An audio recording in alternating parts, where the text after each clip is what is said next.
This meeting is being recorded. She's already on it. Okie doke. 1 second. Cool. Awesome. Oh, I normally have some music going. I forgot to turn my music on today. I see Katie and Joan and Nicole. Okay, awesome.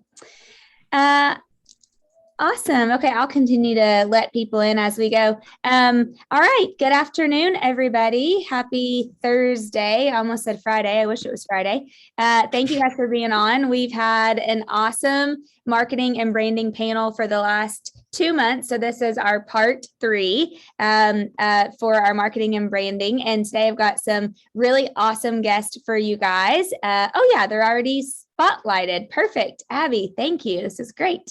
And I'm going to let them introduce to you guys. We are recording. I always get the question of, are we recording or not? And yes, we are recording. So we'll send out the recording. I'm pumped. I love all 3 of these individuals and following them. I don't know, Justin, I followed for a while. I don't even know that we knew each other until I think we met at family reunion, maybe for the first time. And Felicia, I've always loved everything that you do. And Danny, I mean, we're just, homies from the start. Kindred spirits. Yes, kindred spirits. Yes, twins. Yes. Okay, so let's start with you guys just introducing yourself, giving a little bit of info about your business. Danny, you want to kick us off? Sure. So I love doing these. I tell Dana all the time, I just get so hyped about people and stuff. And I was hyped about people and stuff long before real estate. And I'm sure I'll be hyped about people and stuff long after real estate. So for me, I run a team now of 10, which is crazy to say out loud because 4 years ago I got a license and it was just me. And it was just me for about 1.5 years. 4 years, right? 4 years. I just hit 4 years 2 days ago. So we do Cincinnati market primarily. We do work in Northern Kentucky. I'm licensed there. And then we do the Dayton region as well a little bit here in Ohio. So for me, the biggest part of growth was really utilizing and strategizing around different styles of marketing and obviously using leverage when building out that team. So I never wanted to be in this alone. We can answer 1,000 questions about 1,000 topics. I think I'll stick more to client event stuff today is probably what I'm most excited about. Last year you'd asked kind of for some metrics. We did about 42 million in business last year, which was 150 or 151 right on that number units. This year we've already, with pending and close, we've broken 100 through the end of June, which is really exciting because our goal was 260 million. We're at 32 million and over 100. So we are right on pace for that goal. We just brought on a new rock star agent that I could not be more excited about. She passed her exam literally yesterday. And everything we do is a party. So I'm sure we'll talk about all that in detail. Dana usually has to point me in a direction and I will go crazy about it because I just love this stuff. I love it. Awesome. I'm super excited for your year. That's going to be great. And I just want everybody to hear that 42 million in 4 years in the business. And that's amazing. So good job, Danny. I love it. Awesome. Cool. Felicia, you want to go next? Yeah. Hi, everyone. So happy to be here. Thank you so much, Dana, for having me. I'm actually started out on a team. My first full-time year was at Keller Williams in Dublin, Consultants Realty. Was on a I don't think I knew that. Yeah, Burian Faust. Yeah. Okay. Yeah. So, cool. My first full year, I ended up being Rookie of the Year of that office and went out on my own in 2019.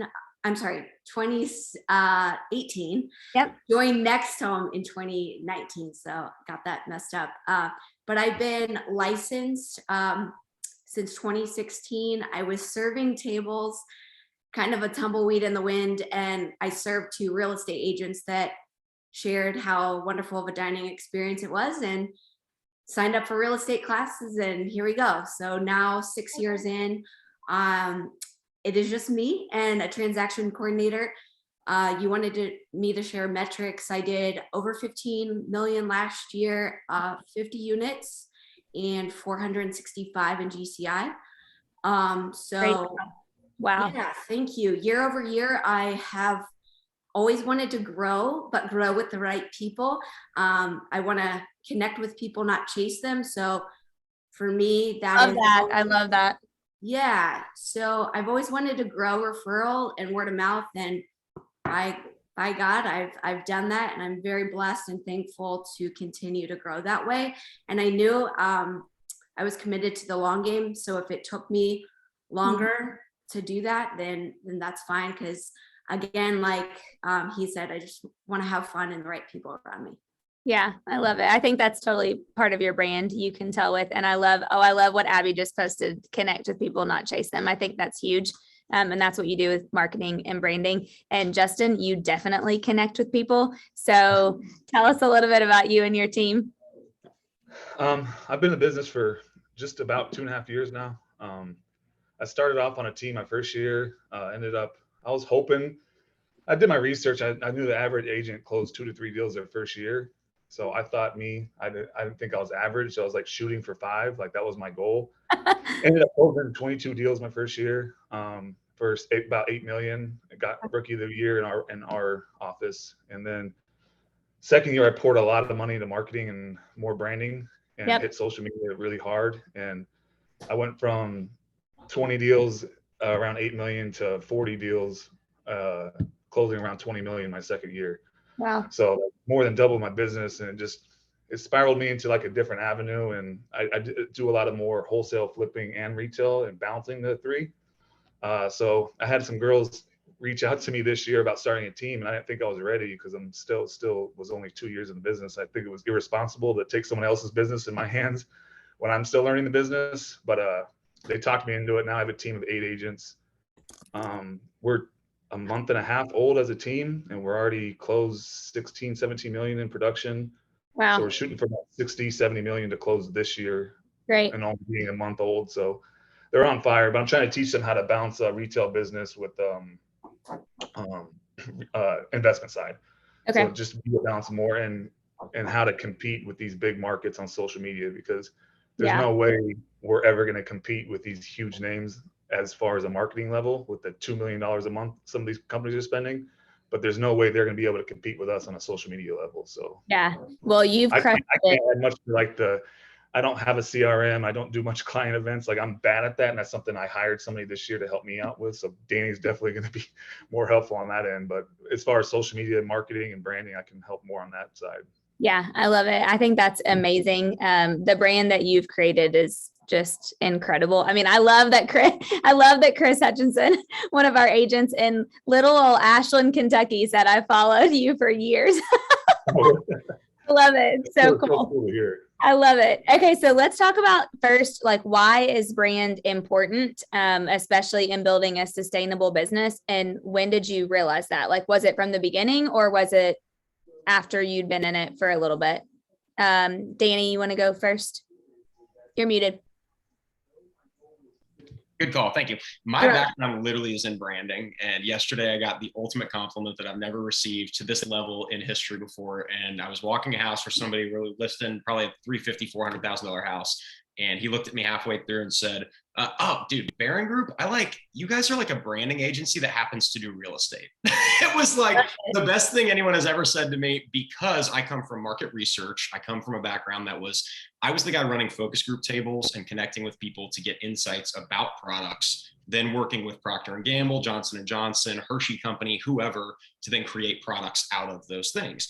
There are so many strict brand guidelines. Those companies have 100-page documents about where you can and cannot put their logo on a candy bar. Like, it is so strict. And so in that world, I recognized and learned, like, top of mind awareness is one thing. People have to see a brand 7 times to even understand it exists. And then on top of that, there is a consistency from which you have to be doing things that match up to that brand. What realtors don't realize, and what the guy said yesterday after he made that comment, he laughed and said, you wouldn't believe how much time I've spent laughing at realtors' posts. He's like, people just throw things up and think they're branding or marketing themselves. He's like, you guys literally brand your team in a certain way and it's consistent. He said, other people just throw things out there and see what sticks. And for me, coming from someone else, that's a huge compliment, because that's what we're shooting for. And the underlying motivation for me really is, how do we maintain top of mind awareness where with friends and family, it's not a question of, oh, we need to sell a house, who do we call? It's they already knew a year ago that they were going with us, and then it just happened to be time to sell their house, so they're making the call.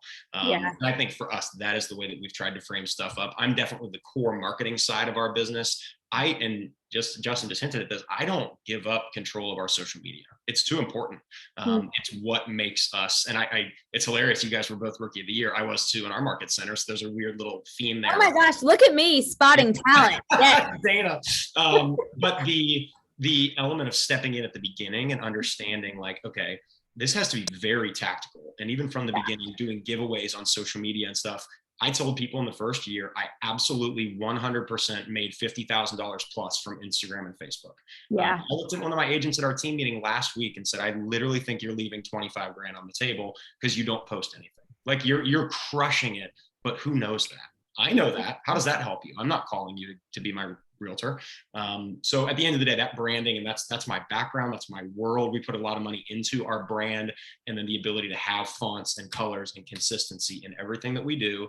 And then because I'm running that social media platform, Dana, I've told you this before, but my two criteria, if it doesn't make us more trusted or it doesn't make us more fun, it's not going up. If it fits one of those criteria, and preferably both of those criteria, then we'll post it. And at this point, I now have hired a full-time marketing, not marketing, to be honest, it's a media guy, a full-time photographer, videographer on our team. I was sick of him being booked. I was sick of myself not having enough professional pictures and sniping iPhones. So pretty much anything we post on our account now, even if it's taken on an iPhone, it is sent to him to edit in Lightroom, and then we'll post it. So I've told my agents, I have standards now that we're not posting your little closing table photos anymore unless they're good, we're smiling, it's edited, and it makes sense for our brand, because my job is not to get you more clients, it's to build our brand so that you can use that brand to go win clients. If they follow us, they're going to know we're legit. I love that. You're going to get every closing table picture. So post those on your own. Welcome to running your own business within my team. So that's kind of the way that we frame stuff up. Our team loves each other. It's fun. We really are, we fit the brand, so we're not faking it. And that genuine nature of everybody and who they are, I think goes a long way. But to everybody watching this call, you have a brand. You don't have a team to have a brand. There's a personal brand aspect that all of us can lean into. And the thing that I say I complain about the most is you have the internet and you can show people exactly what you want to show them. So why are you on there whining? Quit complaining about how your life's hard and real estate's hard, and show people what you can do for them for the biggest transaction of their life. Like, you are sabotaging yourself if you're on there throwing out there things that you aren't trustworthy. So you have this platform that's free, to his point. I'm not spending $2 million. I barely even boost posts. We just do it all organically and do a lot of giveaways to try to build our following. So I'll breathe for a second, let you go a different direction. No, I love that. Well, two things. I think when people know you and they look at what you guys do, you guys have so much fun and you're a fun person. And so I love that that's your brand. I mean, your brand is that they're going to have fun when they work with you, and you guys have fun, all the things, and you're trustworthy, and, all of that stuff too. So I definitely want to hit more on that, but I also really want to show you that today I have a special guest here, and you'll appreciate. It's Tyler. Oh, stop it. I love that guy. What up, Tim? I knew that would make you happy. We're doing branding and marketing and all kinds of fun stuff today too. So speaking of personal brand, so I guess Felicia, will you go next, and then we'll come to you, Justin. But not having a team, being an individual top producing agent, talk about brand, because like you, from what you wear to what you post to your colors to what you set, like you are so consistent with it. And that is what has always caught my eye about you. I'm like, golly, she never misses a beat with it. Wow. I appreciate that, because I feel anything but consistent most days. I'm someone that just has always, even before real estate, I have a background in marketing. I went to University of Dayton. So already I've always loved connecting people. And supporting local businesses like fuels my soul. So I love shouting out things that I'm really into, whether that's non-real estate related. And I won't go too heavy into it, but I got arthritis at a young age. So I actually was studying to be a holistic health coach after college. So wellness is really important to me. And I use that to kind of reflect in my personal brand. Because for me, I kept going back and forth of, do I have a business account and a personal, but, I blended the two, and I really started getting more, I I don't know, this was years ago. I just made that decision. And I think people want to know each one of you. You Yeah. know, if you're constantly posting, you know, of course you want to stay top of mind of posting like you're kicking ass, like you're doing selling it. homes out there, you're helping clients, which is what we do day in and day out. But people also want to share, like, you're relatable. If you're into golf, you're into craft beer, or you're into fashion, wellness, whatever, you know. Or tattoos.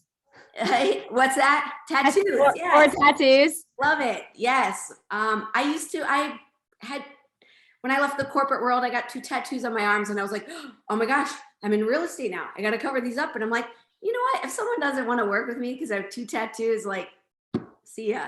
But I think I love it. Like, clients want to work with you, and you will attract your tribe. Yeah. When you put out, you know, what you're into and what energy you embody, you will attract that. So for me, when I post, I'll be honest, there are days when I have a love-hate relationship with social media and I'm just not feeling it. It's, you know, those days you're like in client appointments all day long.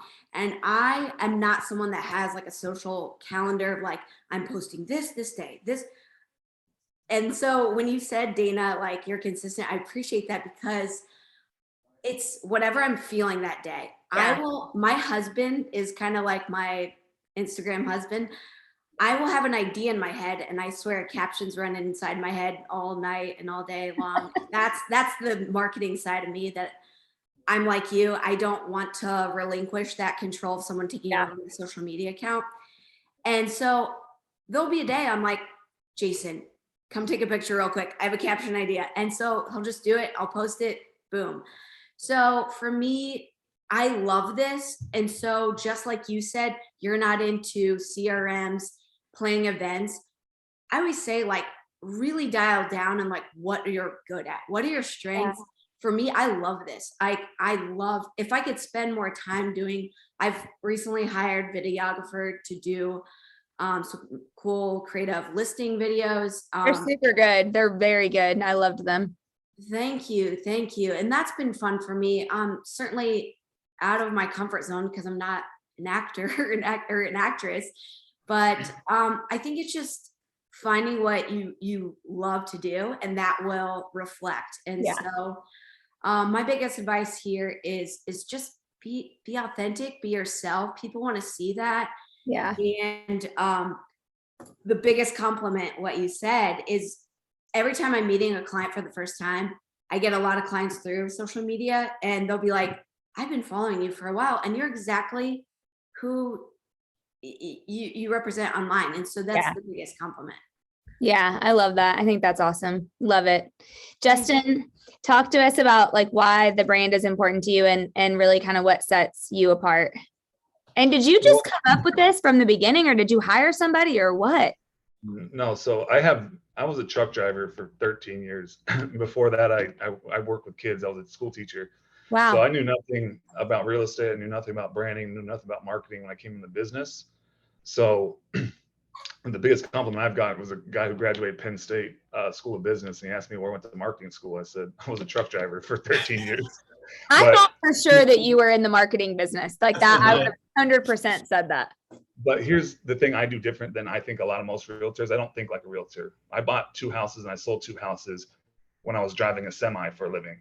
And I think as a consumer. So what did I want to see? What was I looking at? What was I buying? What was I doing when I was just a regular ass person? So when I was in school, so I finished school within 2.5 weeks. I had my business cards made. I had my car getting wrapped all before I even graduated my real estate school. So you had it from the get-go. Yeah, but I had a plan. So I was like, to me, I was going to use perception to help me, because I knew I was going to call myself the tattooed realtor and do all that. But there's never been anyone that I know of that's ever came into business with their head and face tattooed. So I thought the stigma that was going to come along with it. Yeah. So I thought the more I looked legit and the more perception of success I had was going to help me in my beginning stage. Yep. So Justin, I had all this. did you ever look at the statistics before you started of like how many people fall out in the first year? Like it's insane.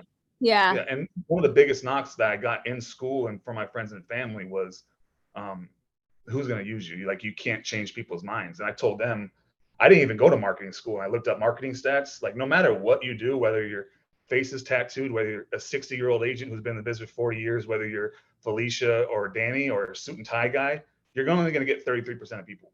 Like 33% of people are going to use you, 33% are going to hate you, and 33% are so indifferent, but they're not out.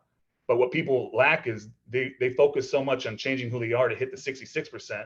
Wow. Instead of just leaning into the 33%. Like, you don't need the whole pie.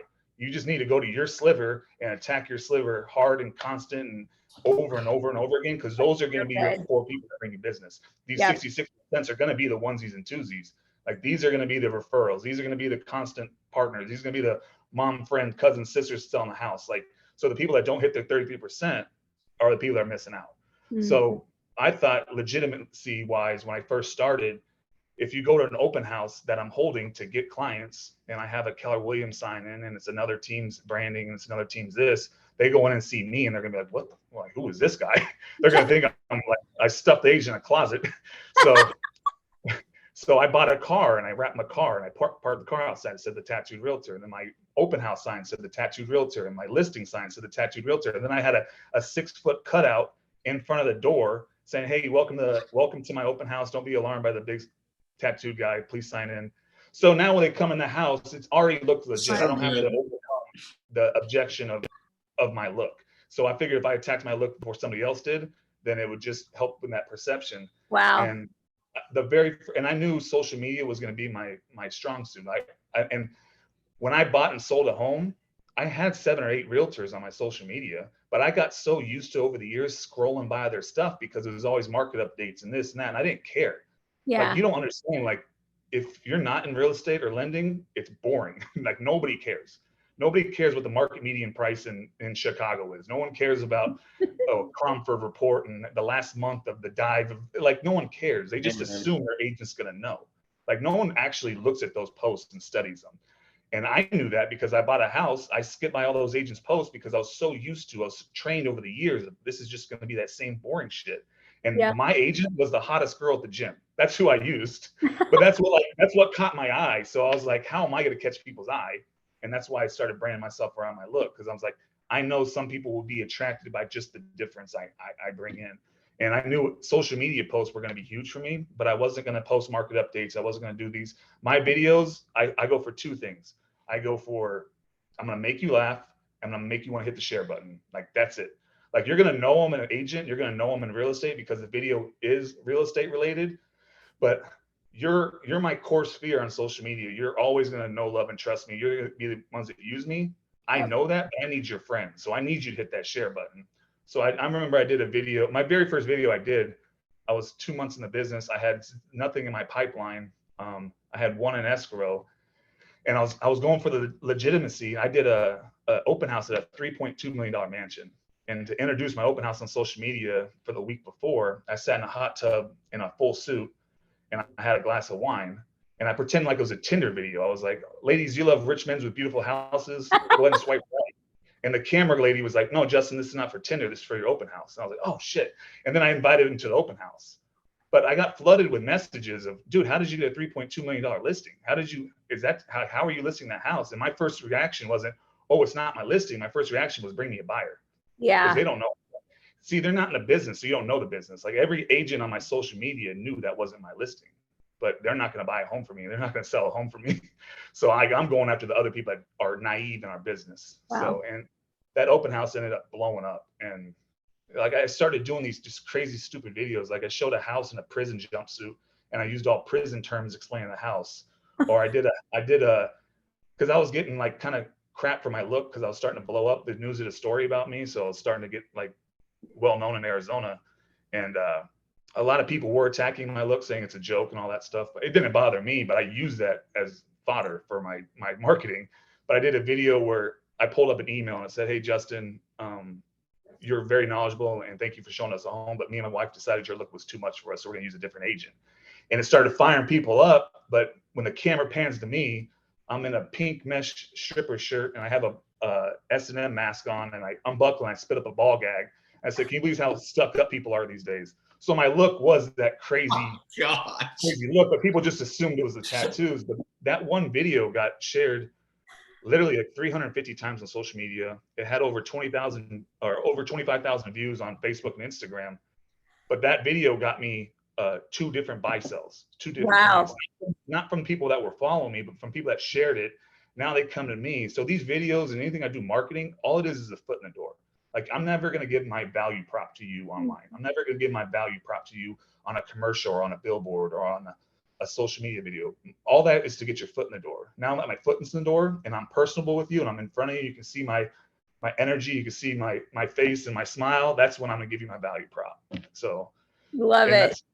Yeah, out of those, in 2 years, that $30 million of production, I can equate 16 million of that strictly from social media. So like, if you're not using it, you're missing the boat.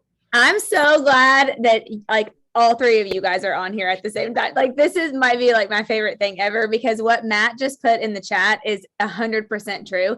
You guys, everybody, you all are each authentic. And I've always said that people would rather follow somebody that's real than somebody that's right. Actually, I stole that from Craig Rochelle, but I think a lot of that is just you are you, like Felicia, into your wellness and your like all that stuff. Justin, like just all of you like that. And Danny, like your fun and your games. Like, just all of it is like, it's just real and authentic. And it just is making me sit here and think I'm having so many ahas, because I even coach some agents that like, they try so hard to grow their business in a way that isn't them. You know what I mean? And I can see them struggling. And it's because they're trying to do it in a way that isn't them. But you guys are all you, and I've always been me, and it's worked pretty good. You know what I mean? I just think we have to make sure that we remember that for sure. Okay. So, oh man, I just feel like this is like a little fireside chat. I love it. Okay. So, let's see. So, I'm just going through my questions because we've kind of answered some of them on another way. Okay. Are you all natural on social media, or do you force yourself to do it? Like, do you do it? Does anybody hire it out, or do you guys still do it yourselves?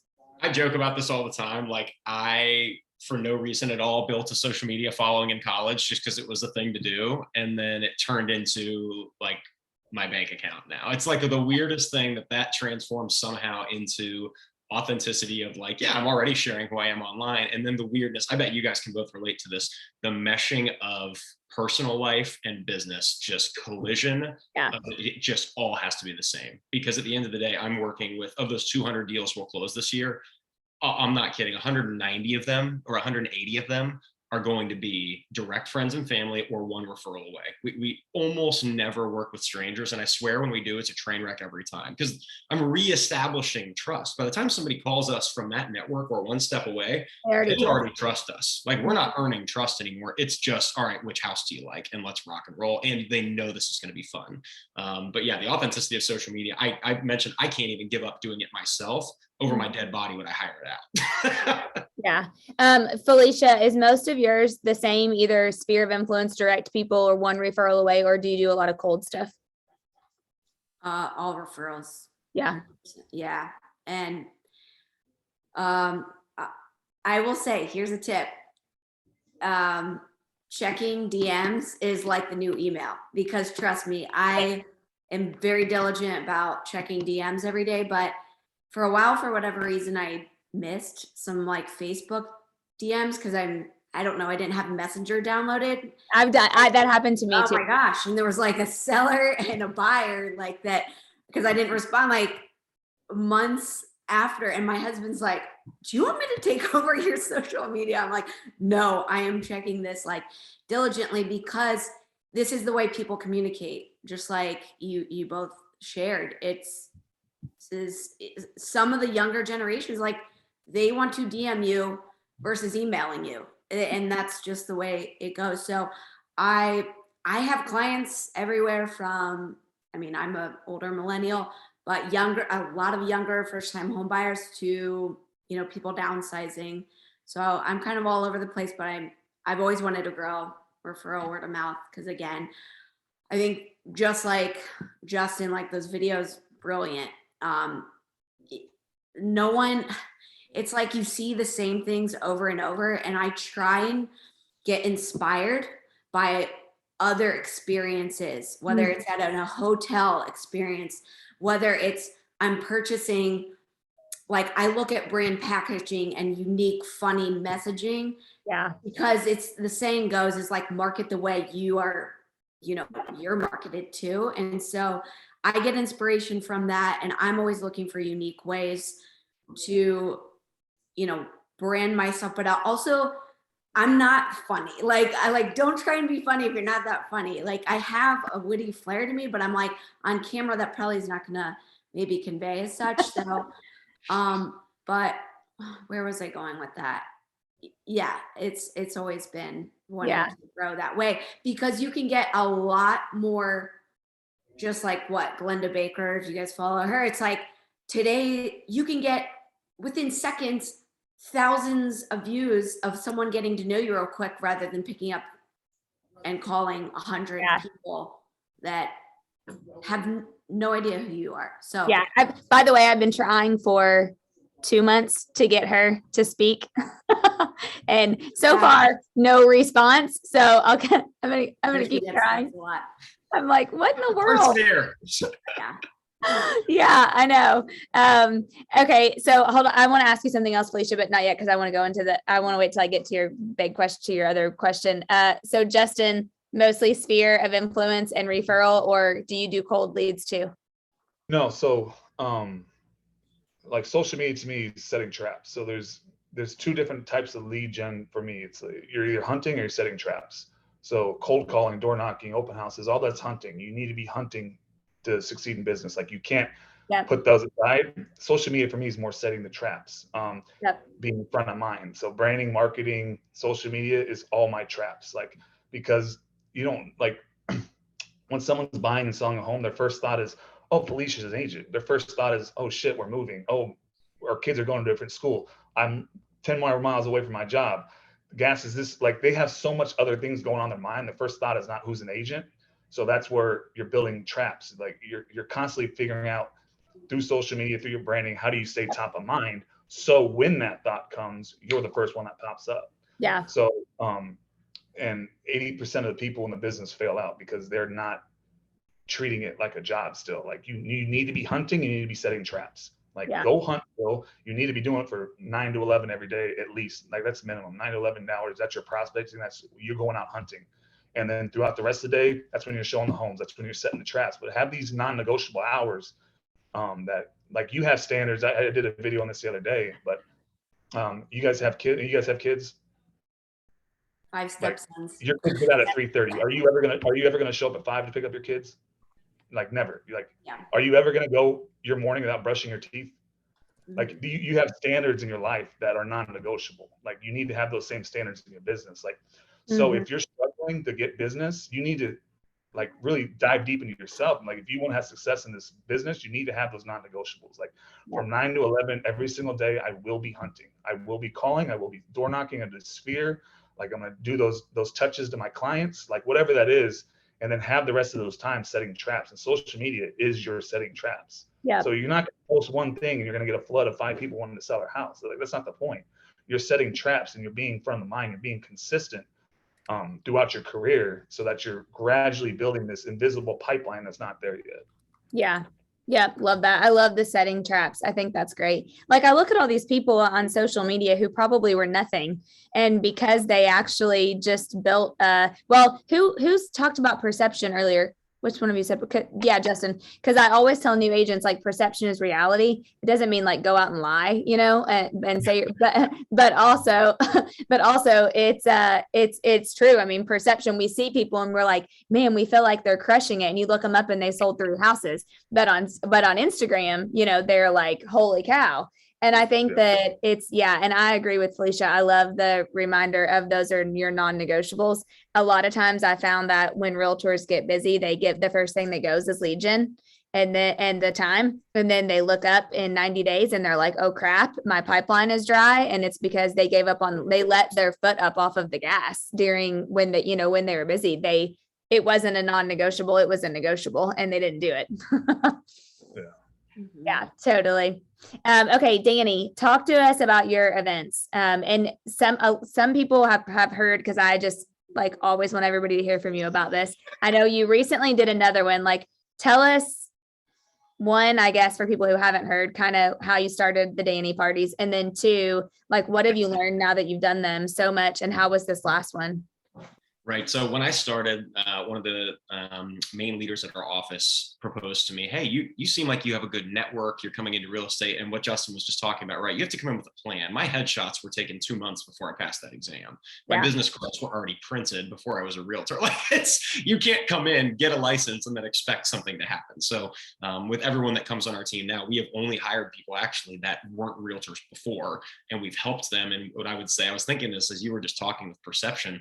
I can get someone out of, holy crap, they're a new agent, in about 45 days. Give me 45 days with somebody on social media and all of their friends will forget they're new. Like, that's all it takes. Just be consistent, go to open houses. I freaking love that you got in a hot tub wearing a suit. That is like my favorite thing I've ever heard. And what you just said that no one else thinks about, no one knows that you didn't list the open house. They don't care. They just see that, oh, you just got a real estate license. And the next day, oh, you're showing a house. That's cool. You must be working.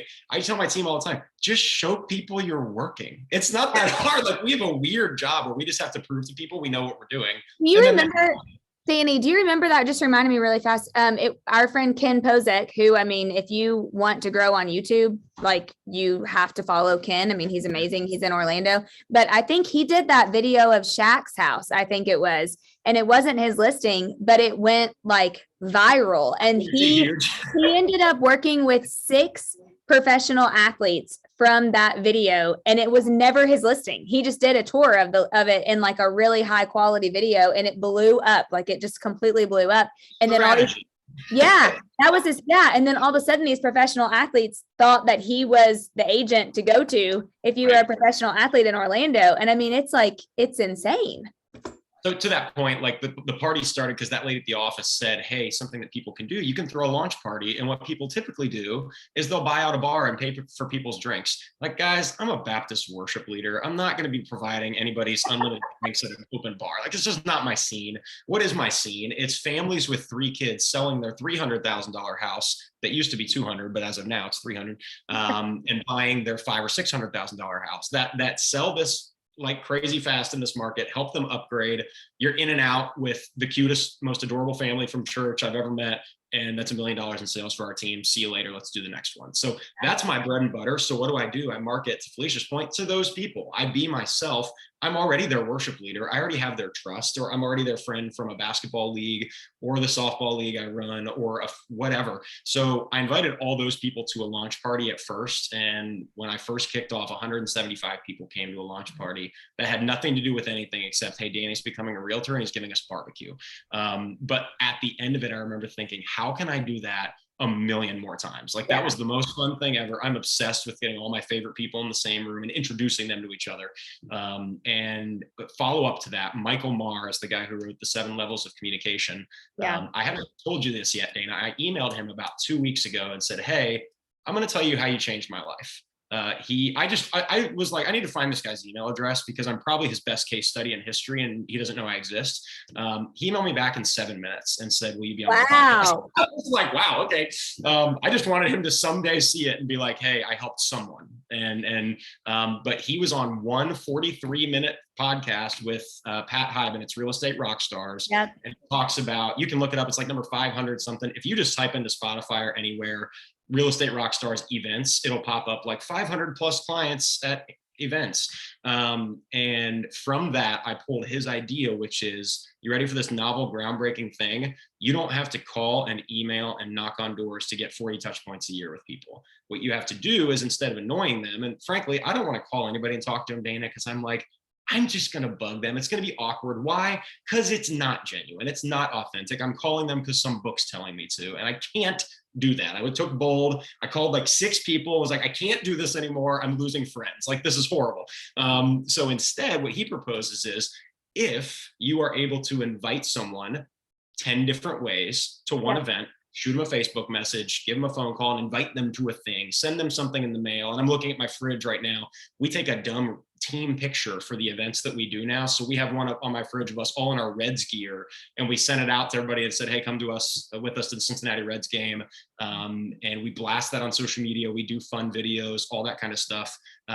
We've grown that now where I do 4 events per year. My goal is to get 10 touch points per client via social media, email, mail, phone calls, texting them the link to the event, saying, hope we see you there. And it's grown from what originally was like, okay, 200 people, 250 people, 400 people. As my team has grown and I've given them unlimited capacity to invite people to those events, we've broken 1,000 people at our last 2 Reds games now. Was the last one, did you have that many too? I wondered. 1,300 RSVPs, and it literally was thunderstorming, and we still have over 900 people showed up. So it was like the game got delayed for 2 hours, and almost probably 500 of them sat in stands for 2 hours until it started.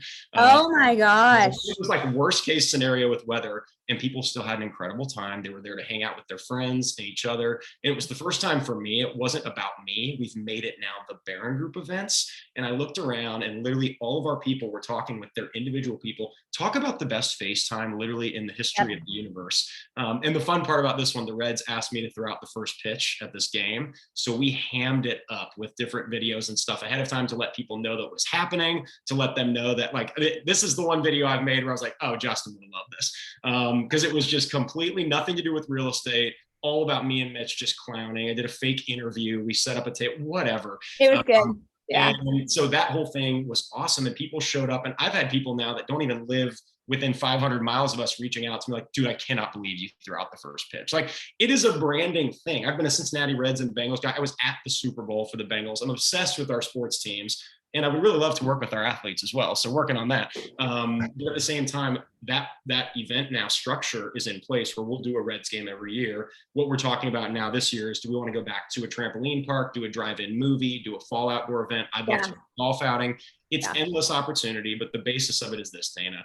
No cold calls without a point. No cold calls or no text messages without an offering. And in doing so, people are deeply ingrained with everything that we're about. They're then waiting for our next event. And on top of that all, when they have a house come up that needs to sell, or their neighbor's brother's sister twice removed even mentions they need a realtor, our people are throwing themselves at them. Like, you have got to hear about our realtor's Reds game. Yeah. They're talking about our Reds game. They're not even talking about our negotiation skill or ability, which we also possess, thank goodness. But like, the broader marketing scheme is, how do we get to people? How do we basically plant ourselves in their brain as their agent without being annoying and offer something and get all those touch points that Gary Keller wants me to get? I think I've officially accomplished. I do it without bugging anybody. And it's like my favorite thing ever, because I'm sick of bugging people. I wouldn't like this business if I had to bug people. That would just, I love that. I was trying to write down, or trying to read something that I wrote down before, but shoot, I can't remember who somebody said something about that. But yes, Danny, that's great. Okay, quick question. Someone asked if you're paying for all the admissions. Will you just quickly touch on like the sponsorship and what you pay? So picture this: one of my good friends in this area that sells about what we sell. Dana knows her too. She's great. Pays almost $10,000 a month to Zillow. I paid $30,000 for a Reds game. Welcome to what I think is the better option. Like, of those two options, that's what I want to be putting my money towards. And I'm not paying that much for every game. That's because we spent $15,000 on every single person coming, getting a t-shirt, sunflower seeds, bubble gum, and hand-printed cards, baseball cards that we individually signed. Like, we went so above and beyond to make it like this unique experience. It's an experience, though. I mean, that's an experience. And for the first time ever, guys, I didn't touch the operations of it because I have 5 people on my team that do that now. Yeah. I didn't schedule it. I didn't buy the tickets. I didn't print the t-shirts. I didn't talk to anybody. I showed up and we handed out 1,000 t-shirts and welcomed everybody in, and I wrote the check. But we have our premier sponsor is always our partner lender, who, when he wanted to get in with me years ago, I said, if you want to work with me, what I need is for you to support me on these events. So he wrote me big checks for those events. We had probably 12 other people on the back of the shirt this time: painters, electricians, our driveway people, the people that printed the shirts, photographer, whatever. And they'll all throw us $300 to $1,000, $1,500. My HVAC guy. And we call those people now with the expectation of, hey, we sent you a ton of people this year. Would you like to sponsor this event? Mm-hmm. And with some of those people, it's not, would you like to, it's, hey, where will you be sending your check? Like it's, if you want to continue to earn our referrals of our 200 houses we're going to sell.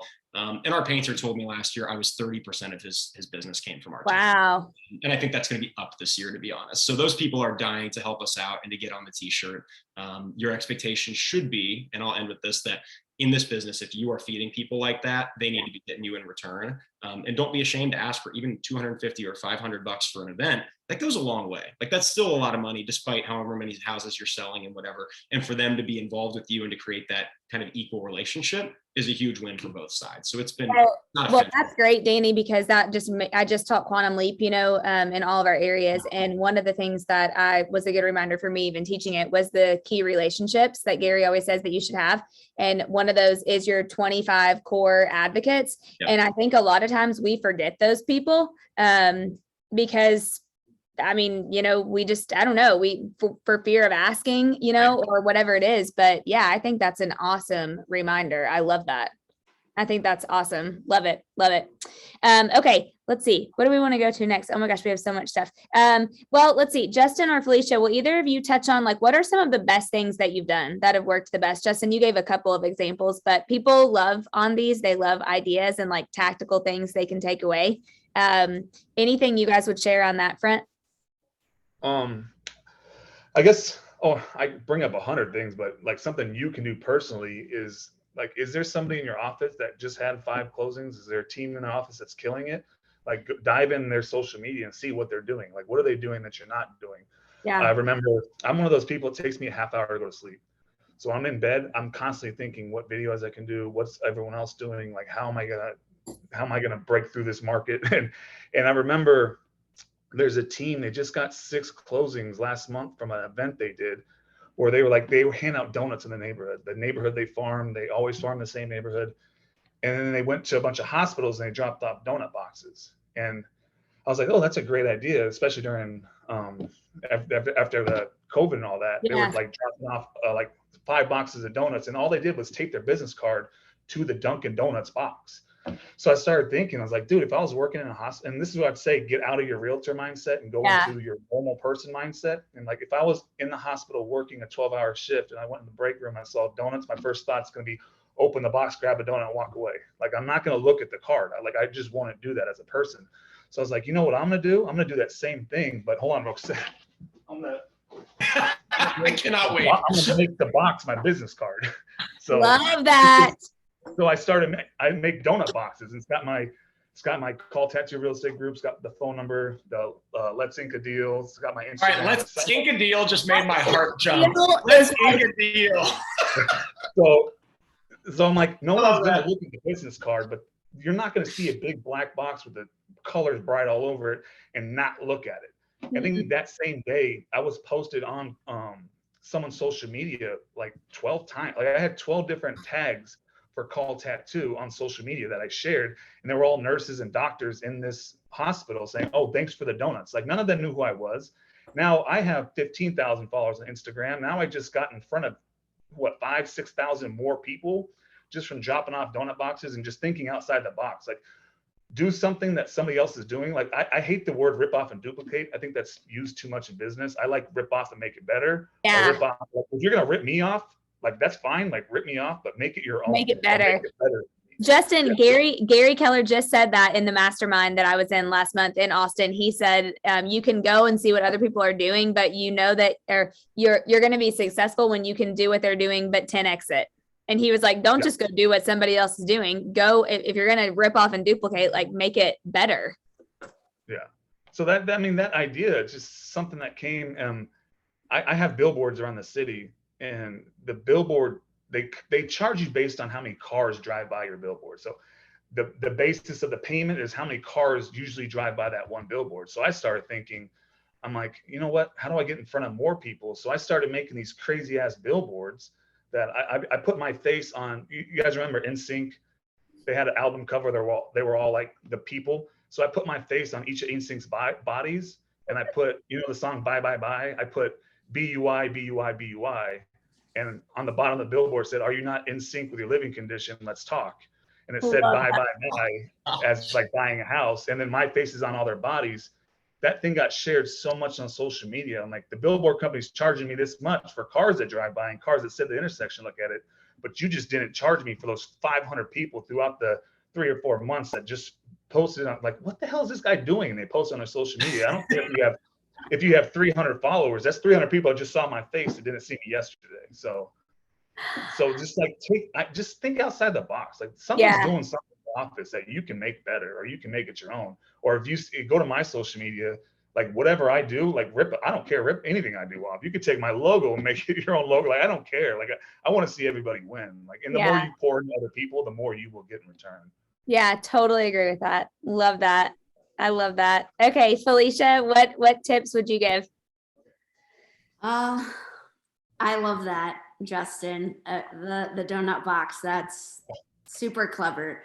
I agree to find what successful agents are doing, but also stay in your lane. Like definitely if something just doesn't feel authentic to you, of course, like anything new is going to feel uncomfortable. So definitely not seek like comfortability, because like the only way you will grow is by getting out of your comfort zone. But I will say definitely, just try and stay true to you, but also be different, because people see the same things over and over by agents. So don't just be the one doing the stale market updates. And like, so something that I pulled out of the box is I'm in process of trademarking Do the Work, Do It Well. It's so good. I love that. I love that. And years ago, oh gosh, Stephen Pressfield is one of my favorite authors. He wrote the War of Art. Yes. And it's all about like beating like all these like resistances. Basically, like we're all artists. Like, what is that craft of yours? And that book, like I read on an airplane one time and it just like changed my life. And so Do the Work was something like, he has a book called Do the Work. And like I just added Do It Well one day into a journal. And then, so I'm in process of getting it trademarked, but I have it now, rather than just sending like, I have like little onesies that I send to clients that are just having a baby, and it says Do the Work, Do It Well, little one. And like branded Yetis I just got done. And these water bottles are like nice bamboo lids. Like you're going to use this. Yeah. I love your Yeti. Yeah.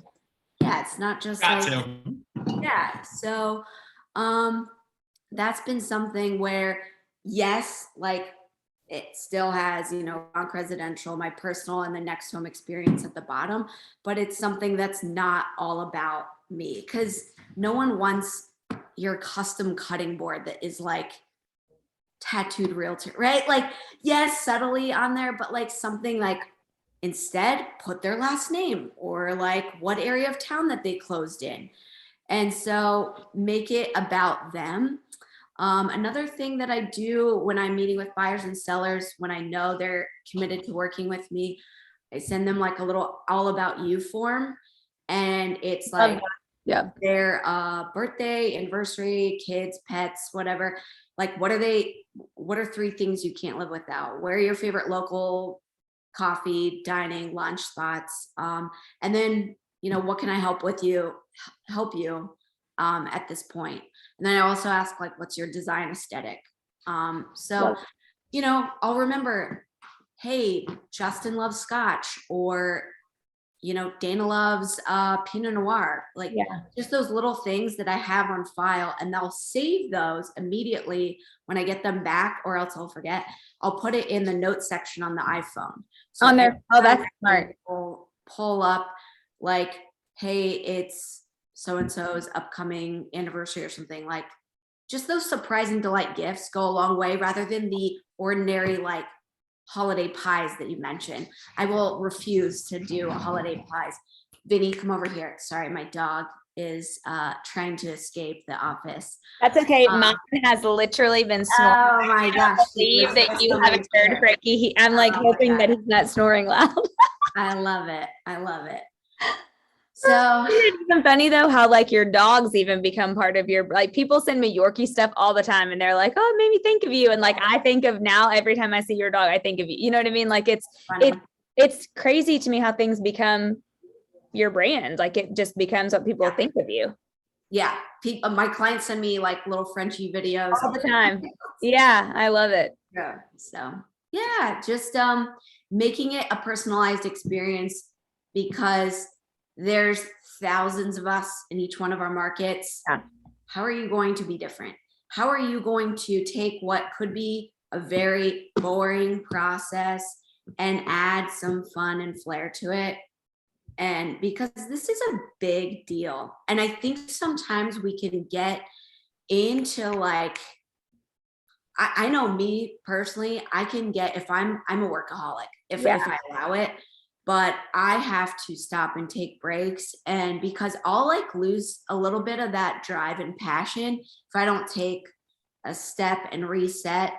And the biggest way I will say, if you are having a day that you're just kind of down, because we all do, right, is to get back in that mindset of service rather than about yourself.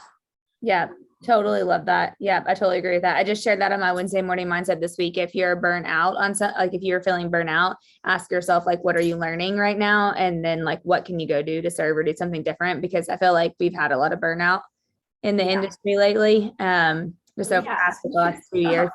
Yeah, it's crazy. Okay, last question. This has been so good. I've taken a whole page of notes myself. Last question. What, so we already mentioned some, but books, podcasts, apps, tools, like anything that you guys have loved, companies. I know, Justin, you already put one in there for your donut boxes. Thank you for sharing that. Anything else you guys would share or that you can think of that come off the top of your head? Yeah, big thing for me. Dana, we say it on every show, no crunchy t-shirts. If you're going to get crunchy t-shirts, you're going to get people stuff, get them nice stuff. People have told me again and again, we'd wear your t-shirts if there was nothing on it because they're so comfortable. I wear your sweatshirt all the time, Danny, now that you gave me one, because that's also the most comfortable thing we've ever printed. So, but that goes for the Yetis. I don't go for cheap, like water. Yeah. Like we're going to buy people actual Yetis with our stuff on them. Like we want to be associated positively. And for me, if we want to continue to up our price point, we have to have a quality associated with our brand and not just in name of making funny social media stuff. Like we also need to back that up.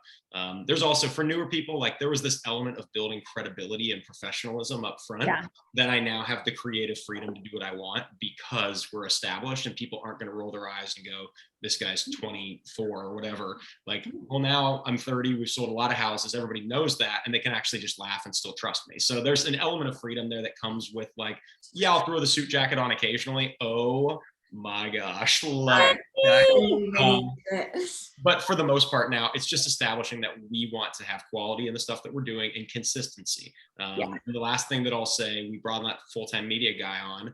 Shout out to Tyler sitting next to you. And for all of our events, I think the biggest learning that I've had is it's not about just the event. So events can go poorly and no one has to know that for the same reason I said earlier. If you don't post that it went poorly, who's going to know? So what you can do is hype it up at the beginning. That's the marketing aspect. Yeah. You can hype it up afterwards. And to the point of getting broad exposure on social media, I will not run an event where we don't have a 2-minute professional video afterwards with the instructions for the video guy being get every single person in this video that you possibly can. You said that last time, and I love that, Danny, because everybody, when they watch it, what are they doing? They're looking for themselves. I got text from my friends from the Reds video we put up yesterday. Wow, came to your event. I'm not even in the video. I'm like, well, wait for our 150 pictures coming from our photographer then. I promise you're in those. So there are times legitimately at the Reds game, especially where people aren't in any. And it's like, dang it, all we want is to get everybody in something and tag all their butts on every possible platform so that all their friends see it. It's just, and then we say specifically too, take these pictures, use them where you want. You don't even have to tag us. We don't care. care. And if they so choose to, half the time people are writing a paragraph about how wonderful we are and then posting a picture at the Reds game. So people will do the work for you if you create that content as well. Sounds like Justin's done that really strategically. I want to do that in a way also that is just, it's actually a value add. Some of our events will have just a family portrait set up for our fall festival so that people can get that stuff. So I'll stop talking because I know it's 2:00, but that biggest element of just creating content, adding value, but also giving people nice stuff, they love that and they don't forget about it. Yep, love it. So awesome, Danny. Thank you, thank you. Okay, Justin, any last tips? This is a marketing marketing subject. Have something in your business that the biggest marketing win is when people are talking about you when you're not around. So have something in your business that will spark up a conversation when you're not around. When I closed on my home, I got a wine opener and a bottle of wine that I never drank, and I never used a wine opener. Like I didn't drink wine. My gift to my clients when I close is a tattoo. Like I get them tattooed. So I give them a gift card to either their tattoo artist or my tattoo artist will tattoo them. Not only is that like a gift and it fits the brand, but it's like if they're at a pool party and they have a cool tattoo on their arm and it's the one I got for them and someone asks them about it and they say, oh, my real estate agent got it for me. Like everyone's, the first thought's about, what do you mean? Your real estate agent got it for you? Or like, just, it's a way to talk about me when I'm not around. Or I can't be the only person that wants to know this. Do you only sell houses to people who have tattoos? No, that's the market I was going after. But like I said, I was hitting my 33%, but the people I was using were the other 66% that I didn't expect. So it's just like, no, to answer your question, half my clients don't even want the tattoo, so I get them something else. But it's like, it's something I thought of in my business because I constantly think of how to grow it. And if people are talking about you when you're not around, it's just another lead gen lever that can eventually end the business. I'll leave it with this. Like I bought a limo and a short bus, and my cars are wrapped. The limo's wrapped, the short bus is wrapped, and I will park them in the busiest parts of town on Fridays and Saturday nights, hoping that someone walks by and says, oh, the tattooed realtor, I've seen his stuff all over Facebook. And now they're talking about me just from my limo or just from my minibus being parked there. I go pick up my kids from school in a limo, and me picking them up like 3 or 4 times at that school in a limo, every single kid in that school thinks we're millionaires. Like they don't know that their mom's freaking Toyota Camry costs more than my limo, but it's a freaking limo. It's a long limo. It's wrapped. It's 2007. It runs, but it's not like nice. But in the perception of people's minds, that guy has a fucking wrapped limo. And now I'm picking up these kids. So all these kids are going home saying, oh my gosh, Camille Cruz's dad picked him up in a limo. The tattooed realtor picked him up in a limo. And now these kids are talking about me to their parents. So I went and got a bunch of kids t-shirts made. And every single kid in my daughter's class, my son's class, they all have t-shirts of my cartoon character, and it says, let's ink a deal. And I love it. They wear them to school. I can tell you there was one day where there was like 12 kids in that school that had my t-shirt on, because I gave every kid in the school a t-shirt because they see me pull up in the limo or the Corvette or the bus, and they just think we're millionaires. I'm like, no, we're not millionaires, but that perception of these kids, now all these kids tell their parents, now the parents are talking about me. It's generating conversations when you're not around. Like find something you can do in your business, whether it's a closing gift or something an event you have, whatever it is that will get people talking about you when you're not around. That's Justin, the depth of your brand invasion on that school. Like my church is the same way. There are 10 of these at church on a given Sunday. Yeah. And you are doing literally what I'm doing, but so much more creatively. Yeah, I got a bunch of kids, like one of my billboards outside another school. Those kids come into my brokerage to take pictures, like, because they just think I'm a celebrity. You're a celebrity. Yes, that's exactly right. I give them all t-shirts. I'm like, I'm gonna have these kids promoting me to all their parents every day. It's so smart. I mean, it's so smart. I love it. This is why I love talking about branding and marketing, because it's just the coolest. Okay, Felicia, take us out. I know we're 4 minutes past. Sorry, guys. No, I don't know how to top that.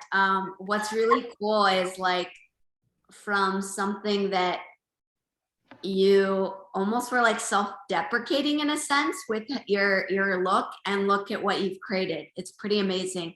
And that's just, I guess, a great way to end all of this is to really stay true to who you are. And visibility trumps ability, what Jared James, real estate coach, always says. Love that. I love that. It's just when you think like, oh my gosh, am I being annoying? Am I posting too much? I will tell you, do a mix of personal and business, because even if people aren't engaging or liking, they're watching. And I've had plenty of clients come to me that I was like, what? You're following me? Like, and then they'll be like, hey, I'm ready to sell. Like, you post amazing listing videos. You like all of that quality work that you guys are putting out and the remarkable branding you're putting out there. People watch, and they're, you may just never know when they're gonna reach out. So keep doing what you're doing. And I'm so honored to be amongst this panel, and I'm definitely going to be following all of you guys. So thank you. I followed both of you guys within 2 seconds of Dana's email. Anytime Call Tattoo pops up, I'm just like, okay, here we go. One of my favorite things to do, honestly, I kind of feel like it's a unique ability or like a God-given like blessing or something, is just to connect people. Like, I love to connect with people, and I love to connect like-minded people. And I feel like all of you guys, I feel like we're all like-minded. So I'm glad for you guys to connect, but I appreciate you guys and everything that you shared. Thank you guys for being on. Thanks for everybody who's watching. Go follow them on social media. You can slide in their DMs if you have more questions. They might check them before they check their emails. And hopefully you got a bunch of nuggets from today. I definitely did. And thank you guys so much. I appreciate each of you. Thanks, Dana. Thank See you guys. Nice to meet you. Have a great rest of your day. Thank you guys. See ya. Bye.